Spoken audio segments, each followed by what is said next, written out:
My brother didn't mean to leave the line open. I'd called from my small room in his mansion, asking about my daughter Zoe's school admission forms, when the rustle of his expensive suit came through, followed by his wife Sarah's voice, and then his. Clear as day. "Your sister is our charity case. We need to get rid of her soon." I froze, hands still on the stack of papers I'd been organizing. They laughed, talking about plans I was never meant to hear, plans that circled around my daughter's future, my place in this house, and how they'd use my desperation against me. I didn't interrupt. I didn't call back. I stayed quiet, but only long enough to decide exactly how this story would end. Growing up, Cameron and I were inseparable. Our modest home in the suburbs was filled with laughter, our mother's stories, and the smell of pot roast every Sunday. When our parents passed within months of each other, I was already married to Nathan, a kind teacher who earned modestly but loved fiercely. Cameron was just starting his tech consulting business, struggling to make ends meet. "Sis, I need $50,000 for this contract," he'd said one evening, sitting in our tiny living room. "If this works, I'll never forget what you did for me." Nathan and I had saved that exact amount for a down payment on our first house. We looked at each other and, without words, we knew. Family came first. We gave him everything. The contract changed his life. Within 3 years, Cameron was a millionaire. Within 5, he had a mansion in the Heights and a wife who wore designer clothes like uniforms. We were happy for him.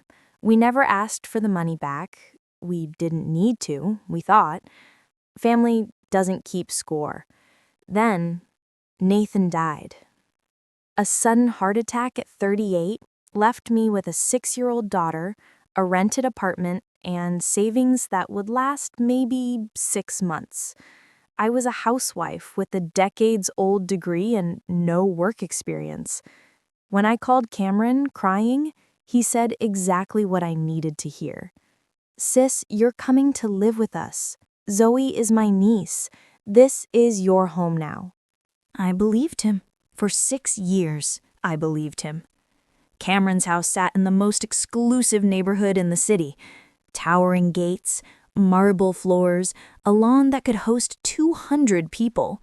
Sarah ran it like a palace, and I was never allowed to forget I was there on charity. "Ashley, the guest room needs dusting," she'd say, handing me a cloth. "You're here anyway, might as well help." I helped. I cleaned, I cooked when the chef had a day off, I watched their children while they went to galas I was never invited to. "You understand, sis," Cameron would say, not meeting my eyes. "These are business events. It would be awkward." Awkward. That's what I'd become. An awkward widow who once gave her brother everything. But I told myself they were feeding us, housing us, giving Zoe a good school.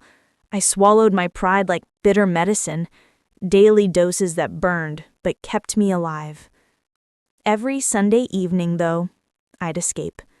Not physically, but mentally. I'd sit in the small room they'd given me, the only space in that mansion that felt like mine, and I'd open my laptop. That laptop was my secret. While they thought I spent my days feeling grateful and inferior, I spent my nights learning. Online courses in stock trading, investment strategies, financial planning. I'd taken the small amount Nathan's life insurance had given us, the money I told Cameron was all spent on Zoe's expenses, and I'd invested it. Carefully, patiently, intelligently. What started as $50,000 became $100, then $200, then $500. By the time Zoe turned 12, my portfolio was worth close to $2 million. But I never told anyone, not even Zoe, because I'd learned something living in Cameron's house. Money gave you power, but hidden money gave you freedom. The day everything shifted started like any other. Zoe had come home from school with an invitation. A classmate's older sister was getting married at a country club and wanted to invite Zoe. "Mom, can we go, please?" Zoe's eyes sparkled. At 12, she was just beginning to care about these things. "Let me check with your uncle," I said, though something in my stomach already knew the answer. I found Cameron in his study, reviewing papers. "Zoe's been invited to a wedding. Can I take her?" He didn't look up. "Whose wedding?" "Emily's sister, from Zoe's class." Now he looked up, and his expression made my skin prickle. Ashley, you need to be realistic. People from that family, they're not our social circle. It's not appropriate for Zoe to get too close to them. They're her classmates, Cameron. Children. Children become networks. Networks mean reputation. Do you want your daughter dating some middle management nobody because she got close to the wrong people? The words hung in the air like smoke. I forced myself to breathe. "She's 12. "Start as you mean to go on," he said, turning back to his papers. "The answer is no." I went back to my room, hollow. Zoe cried quietly when I told her. That night, I couldn't sleep. Around midnight, I went to the kitchen for water. That's when I heard them, Cameron and Sarah, sitting in the living room with wine, thinking the whole house was asleep. "You need to talk to your sister," Sarah was saying. About Zoe's future. The girl is getting older. People will start noticing who she associates with." So, Cameron, think. Your sister has nothing. No house, no money, no husband. Do you want your family's reputation attached to some desperate situation? My hand froze on the water pitcher. "What are you suggesting?" Cameron asked. "I'm suggesting you make it clear that she needs to stay in her lane. Your sister will agree to anything out of desperation. She needs to understand that Zoe's future should reflect our family status, not her poverty." "Sarah, that's harsh." "Is it? Cameron, you gave her 6 years. You fed her, housed her, paid for her daughter's education. She owes you. When the time comes, Zoe needs to benefit our family, bring connections, status, not be a liability because of her widow mother's desperate choices." The kitchen tile was cold under my feet. "And what if my sister refuses?" Cameron asked slowly. Sarah laughed, light and casual. "She won't. She's been living off charity for 6 years. She knows if we ask her to leave, she has nowhere to go. That woman is trapped, and she knows it." The silence that followed was worse than words, because Cameron didn't disagree. My little brother, who I'd gave my house dreams for, who I'd fed when our parents died, who I'd believed in when no one else did, said nothing. Then Sarah added, almost as an afterthought, "Besides, it's time to think about asking her to start contributing financially. She's been here long enough. Either she finds work and pays rent or she leaves. I'm tired of running a shelter." "Sarah, she's my sister." "Who gave you $50,000 20 years ago, I know. You've repaid that debt 10 times over. How much more are you expected to sacrifice?" I waited for him to defend me, to say something, anything that proved the brother I loved was still in there. "You're right," he said finally. "I'll talk to her next month, after Zoe's birthday. Let's not ruin that for the kid." My heart cracked. Not broke. Cracked. Like ice before it shatters completely. I set the glass down silently and walked back to my room. I didn't cry. I didn't scream. I did something far more dangerous. I opened my laptop and started planning. For 3 days, I moved through the house like a ghost. I cooked, I cleaned, I smiled at Zoe, I thanked Cameron for dinner. But inside, I was calculating every move like a chess game. That Friday, I told Sarah I needed to visit an old friend downtown. "Don't be late for dinner," she said, not looking up from her phone. I wasn't visiting a friend. I was visiting Oliver Smith, a real estate agent I'd connected with through my online investment groups. I need something fast, I told him. 2 bedrooms, decent area, ready to move in. Budget, $500,000, cash. His eyes widened slightly, but he was professional. I have 3 options. When do you want to see them? Today. By evening, I'd signed the papers for a beautiful condo in Lincoln Park. Nothing extravagant, but ours. Clean, safe, with a small balcony where Zoe could keep plants. The next day, I met with Fiona Miller, a lawyer who specialized in family law. I need to protect my daughter's future, I said. From whom? From being used as a bargaining chip. Fiona didn't ask unnecessary questions. By the end of the week, I'd set up a trust for Zoe, one that Cameron couldn't touch or influence. Her education, her future, her choices, all protected. Then came the hardest part. On Tuesday morning, I enrolled Zoe in a new school, an excellent private one, closer to our new condo. When the admission officer asked about the current school, I said simply, "We're relocating." That night, I sat Zoe down.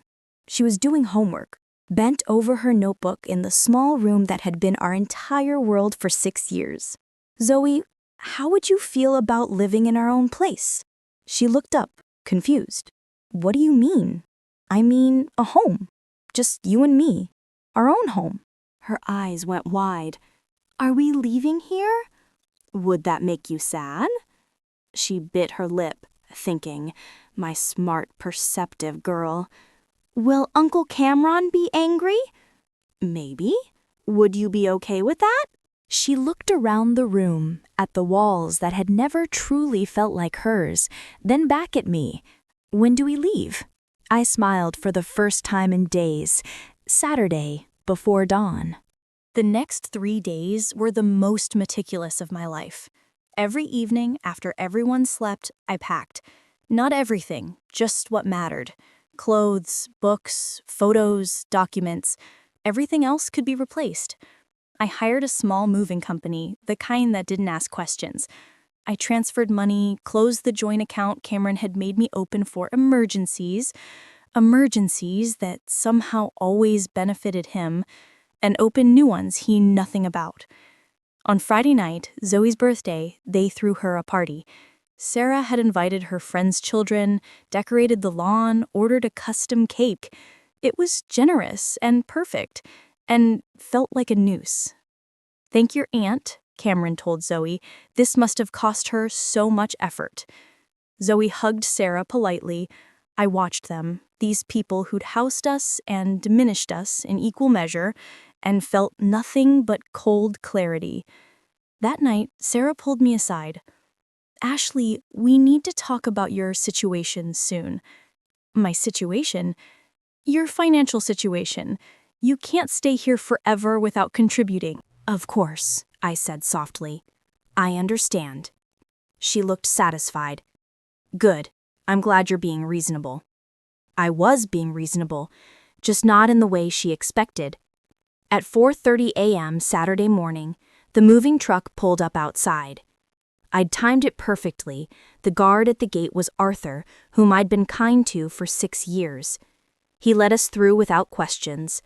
By 5:45, everything we owned was loaded. Zoe sat in the car, her eyes still drowsy but excited.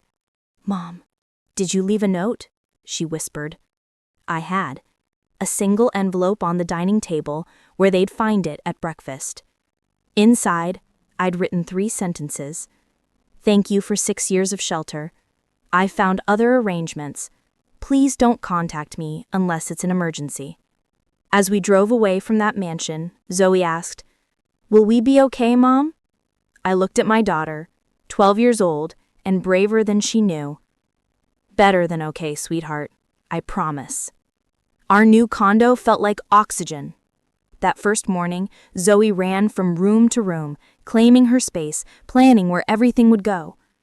"This is ours?" she kept asking. "All ours." I made breakfast in our small kitchen. Coffee and pancakes, simple and perfect. My phone started ringing around 9 a.m. I let it ring. 15 missed calls before the first voicemail came through. "Of course," I said softly. "I understand." She looked satisfied. "Good. I'm glad you're being reasonable." I was being reasonable, just not in the way she expected. At 4:30 a.m. Saturday morning, the moving truck pulled up outside. I'd timed it perfectly. The guard at the gate was Arthur, whom I'd been kind to for 6 years. He let us through without questions. By 5:45, everything we owned was loaded. Zoe sat in the car, her eyes still drowsy but excited. "Mom, did you leave a note?" she whispered. I had. A single envelope on the dining table where they'd find it at breakfast. Inside, I'd written 3 sentences. "Thank you for 6 years of shelter. I found other arrangements. Please don't contact me unless it's an emergency." As we drove away from that mansion, Zoe asked, "Will we be okay, Mom?" I looked at my daughter, 12 years old and braver than she knew. "Better than okay, sweetheart. I promise." Our new condo felt like oxygen. That first morning, Zoe ran from room to room, claiming her space, planning where everything would go. "This is ours?" she kept asking. "All ours." I made breakfast in our small kitchen, coffee and pancakes, simple and perfect. My phone started ringing around 9 a.m. I let it ring. 15 missed calls before the first voicemail came through. "Ashley, what is this note? Where are you? Call me back immediately." Cameron's voice sharp with confusion. The next one, 10 minutes later, was Sarah. "This is ridiculous. You can't just leave without discussing it. What will people think?" I almost laughed. What will people think? That's what concerned her. Not where we were, not if we were safe, just her reputation. The calls continued all day. I didn't answer a single one. Let them wonder. Let them worry. Let them feel a fraction of the uncertainty I'd felt for 6 years. Sunday morning, Cameron showed up at my old office, the school where I'd volunteered sometimes. How he found out I'd been there, I don't know. The principal called me. "Your brother is here. He seems upset.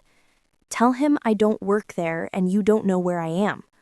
"Are you safe, Ashley?" "Safer than I've been in years." That afternoon, my phone rang from an unknown number. Against my better judgment, I answered. "Why are you doing this?" Cameron asked, his voice strained. "Doing what?" "Disappearing, running away like we did something wrong." The audacity took my breath away. "Did you do something wrong, Cameron? I gave you a home for 6 years. You gave me a room. There's a difference." Silence.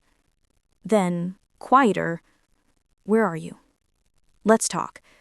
Face to face." "Okay," I said, surprising him. "Tomorrow, 10 a.m. The Coffee Bean. On Main Street. Public place." I hung up before he could respond. That night, I barely slept. Not from fear, but from the electric anticipation of what came next. The next morning, I arrived exactly on time. The cafe was busy, conversations and espresso machines creating a buffer of noise. Safe. Public. Cameron and Sarah sat at a corner table. They looked smaller somehow, outside their mansion fortress. Sarah saw me first, her face hardening. Cameron stood as I approached. "Sis, sit down," I said calmly. "You wanted to talk. Let's talk." I sat across from them, my hands folded on the table. "What is this dramatic exit about?" Sarah demanded. "You left in the middle of the night like a thief." "Interesting choice of words," I said. "Coming from you?" Cameron leaned forward. "Ashley, if this is about money, if you need help, just ask. There's no need for all this." "This isn't about money." "Then what?" "It's about respect. About being treated like family instead of a servant. About my daughter not being used as a pawn in your social climbing." Sarah's eyes flashed. Social climbing? We gave you everything. You gave me a roof. I paid for it in labor, in dignity, in 6 years of silence. You paid for it?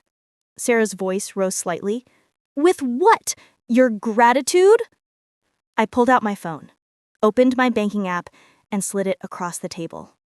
Their eyes widened as they saw the balance. $2,400,000. Cameron's face went pale. How? The insurance money you thought I'd spent, I invested it. While you two were pitying me, I was building a future. Sarah's mouth opened and closed. You've had this money the whole time? Yes. And you let us think you were broke? I let you reveal who you really are, and you did. Cameron found his voice. This is ridiculous. So you have some money. You still needed our help, our home, your charity, I finished. That's what you called me. Remember? Your charity case? His face went blank. What are you talking about? I pulled out my other phone, the old one I'd kept charged specifically for this. I pressed play. Their voices filled our corner of the cafe. Your sister is our charity case. We need to get rid of her soon. She owes you. When the time comes, Zoe should marry someone who benefits our family. She's been living off charity for 6 years. That woman is trapped, and she knows it. I watched all the color drain from Cameron's face. Sarah's hand flew to her mouth. You recorded us? Sarah whispered. You butt-dialed me, I said simply. I just listened. The silence between us was thick enough to cut. Around us, the cafe continued its normal rhythm, unaware of the small devastation happening in the corner. Sis, Cameron started. Don't, I cut him off. Don't apologize, don't explain. I didn't come here for that. Then why did you come? To tell you what happens next. They both stared at me, and for the first time in 6 years, I saw something besides pity or dismissal in their eyes. I saw fear. I'm done. No more family obligations, no more pretending, no more letting you treat my daughter like a tool for your social ambitions. We never, Sarah tried. You planned to control her future, to use her for connections. I heard every word. Cameron's voice came out hoarse. Where does this leave us? That, I said, standing up, is entirely up to you. If you want to rebuild something real, something honest, you can reach out in a year. Maybe I'll be ready to talk then. But if you contact me before that, if you show up at my home, if you try to manipulate Zoe, you'll find out exactly what a woman with resources and nothing left to lose can do. I picked up my phone, slid it back in my purse, and Cameron, that $50,000 from 20 years ago, adjusted for inflation with a modest 10% return, you'd owe me about $3 million today. But I'm not asking for it. Consider it the price of a very expensive lesson. What lesson? He asked quietly. I looked at my little brother, this man I'd sacrificed for, believed in, loved unconditionally. That charity isn't love, and family isn't ownership. I walked out of that cafe into the bright morning sun, leaving behind 6 years of small humiliations, and the two people who'd never understood what they had in me. My phone buzzed immediately. 12 texts, 6 more calls. I blocked both numbers.